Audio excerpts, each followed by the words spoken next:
Salut à tous, c'est Aurélie et bienvenue dans cette nouvelle vidéo. Aujourd'hui, je vais vous parler des lapins et de la chaleur. Comme vous le savez, l'été arrive bientôt et on attend quand même des fortes chaleurs. J'espère pas trop, mais bon. Vu l'été que mes lapins ont passé l'an passé, c'était très compliqué pour eux. Il faut savoir que les lapins, niveau température, ils sont bien entre 18 et 22 degrés. Une fois que ça atteint les 25 degrés, ça devient vraiment compliqué pour votre lapin. Dans cette vidéo, je vais vous expliquer les signes à reconnaître pour savoir que son lapin est trop chaud et quelques astuces pour rafraîchir vos lapins. Que moi j'utilise aussi dans le quotidien avec mes lapins parce que comme vous savez, j'ai 7 lapins et aussi les périodes en été, c'est très dur pour eux. Donc voilà. Une fois que les températures ont atteint les 25 degrés ou plus, il faut vraiment commencer à surveiller son lapin. Car oui, un lapin peut mourir car il a trop chaud. C'est très dangereux pour les lapins, donc il faut être très attentif. Il y a plusieurs façons de repérer que son lapin a trop chaud. La première façon est que le lapin il va s'allonger de tout son long et il va respirer très vite et très fort. Une deuxième façon, c'est d'aller sentir l'intérieur des oreilles. Si elles sont chaudes à l'intérieur, vraiment très chaudes, ça veut dire aussi que votre lapin a trop chaud. Donc voilà, si vous avez remarqué, grâce à ces quelques astuces, que votre lapin est trop chaud, vous pouvez aussi essayer avec quelques astuces de le rafraîchir. Une astuce que moi j'utilise souvent et qui est la plus facile à faire, c'est que je garde des petites bouteilles pour mettre de l'eau dedans et je les mets au congélateur à l'avance. Comme ça, quand je sais qu'il va faire des fortes chaleurs, j'ai toujours des bouteilles à mettre dans un essuie-tout et à mettre dans leur cage. Certains lapins vont aller se mettre tout près, ce qui va déjà les rafraîchir. Il y a même des lapins, comme par exemple mon mâle Gizmo, qui va se coucher contre la bouteille tellement il a chaud et ça aide vachement.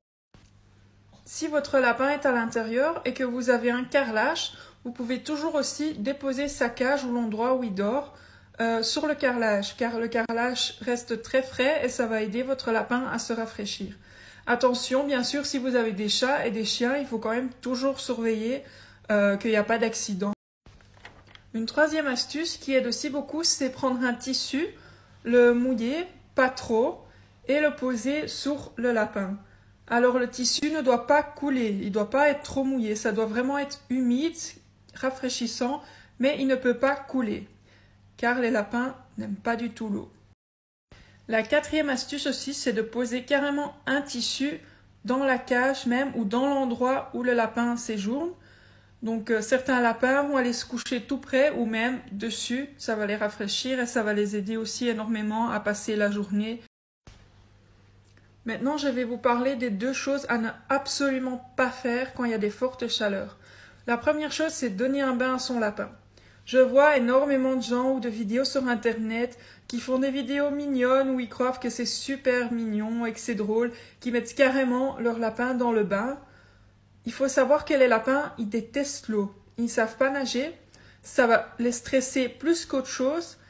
Le stress peut être mortel pour les lapins, donc il faut vraiment faire attention à ne pas stresser votre lapin. Donc, le bain, c'est pas une option et c'est très dangereux pour votre animal.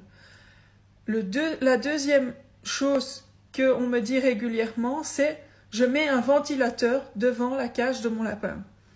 Alors, vous pouvez poser un ventilateur dans la pièce où le lapin séjourne, mais il ne faut pas le poser devant la cage du lapin. Ça ne peut pas souffler sur le lapin, car l'air qui va souffler sur votre lapin va plus le rendre malade qu'autre chose, ça va donner des problèmes respiratoires, des rhumes, etc. Pour cette vidéo, on arrive à la fin. Je voulais aussi juste vous prévenir que je vais sortir un vlog dans quelques jours sur l'accouchement et le déroulement de l'accouchement de ma lapine, qui est pleine, qui devrait faire ses petits entre samedi et mercredi prochain. Donc voilà, je vous mettrai cette vidéo qui sera assez sympa aussi. Si je peux filmer l'accouchement en lui-même, je le ferai parce qu'il faut savoir que ma lapine n'est pas du tout stressée. Donc la dernière fois aussi, je suis restée à côté d'elle, ça la pose pas de problème du tout.